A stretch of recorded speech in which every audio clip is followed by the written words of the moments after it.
Ang mabuting balita ng Panginoon ayon kay San Mateo. Papuri sa iyo, Panginoon. Noong panahong iyon, sinabi ni Jesus, "Lumapit kayo sa akin, kayong lahat na napapagal at nabibigatan sa inyong pasanin, at kayo'y pagpapahingahin ko.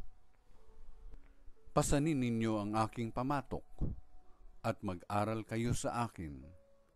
Ako'y maamo at mababang loob, at makasusumpong kayo ng kapahingahan para sa inyong kaluluwa.